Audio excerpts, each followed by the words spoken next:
Hey everybody, welcome Tech4All channel here, and this is the brand new GS1 by Beelink. It's one of the very few companies which survived throughout the last years, and they're bringing this new device based on the brand new all-winner H6 CPU. What I can say based on experience, if it is Beelink, it's always worth having a look at it. In the last few months we have seen a lot of movement in the CPU world of those Android TV boxes. We have seen the arrival of ZTE as competition, some new models by Logic and by Rockchip. And what I can say so far, that's where it is. Blue thing. You can see that blue thing here is a USB 3 port. And apparently now we're going to get more and more TV boxes with USB 3, because until now most of them which were good were based on Logic, and even the S912 is not capable of supporting USB 3. The all-winner H6, which is inside this Beelink, is. What else is good or bad about this TV box? I honestly don't know yet, but I'm gonna have to learn until the end of this video, and you're already watching it, so let's get going.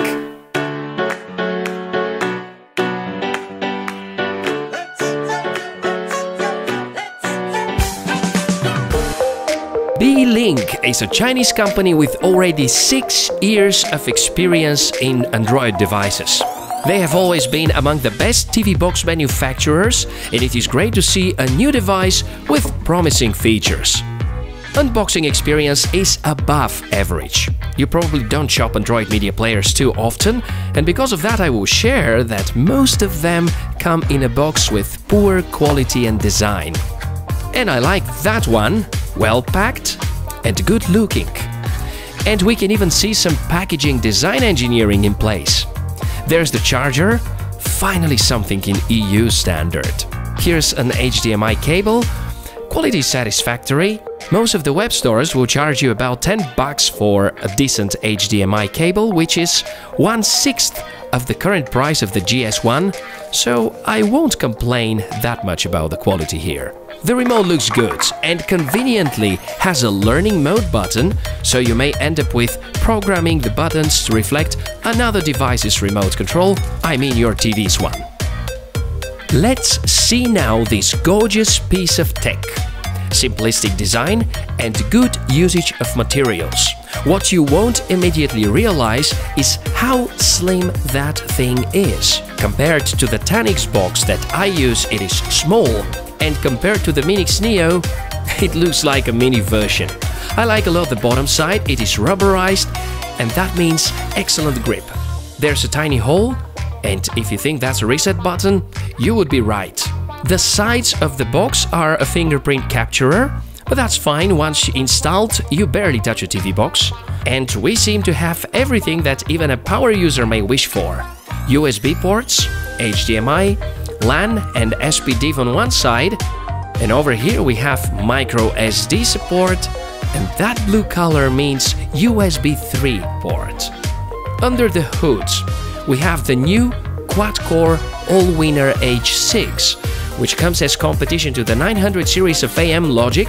In some areas it is even better than the S912, offering USB 3 support, 4K at 60 frames per second and even 6K support. Let's bring this guy up. The initial setup is super basic, and I'm jumping straight to the launcher. If you follow the channel closely, you know I'm a big fan of Nova Launcher, and it's the first time I don't feel the need to install it. Beelink have created an amazing design, both aesthetically and functionally. Bloatware is missing, except the weird game called Fishing Joy.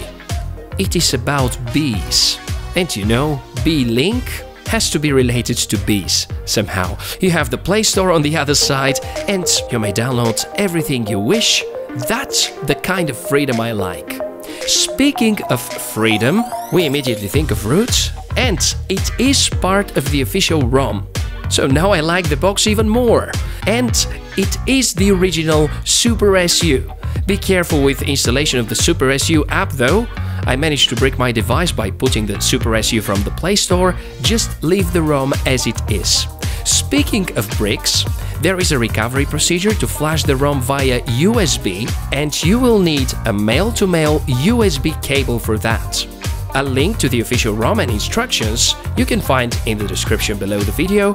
It was good to see Beelink support responding to my questions in that regard via email within less than 24 hours.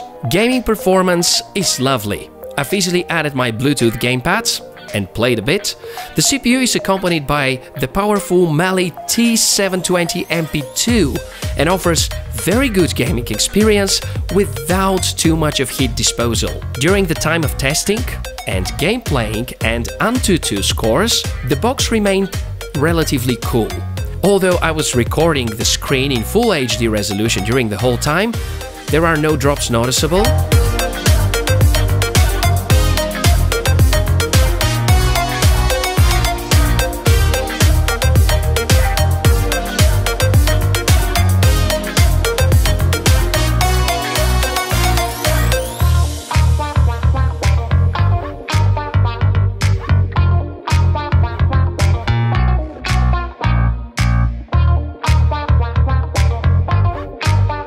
Antutu scored higher than 36,000, again with recording in the background. And I believe that the user experience matches a bit higher score than that.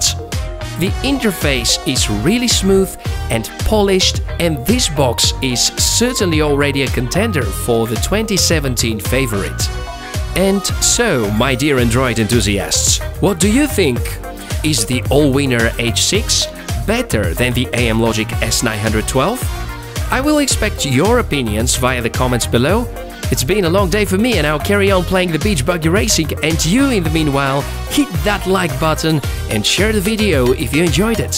Thanks a lot for watching and listening to me, and I will see you soon.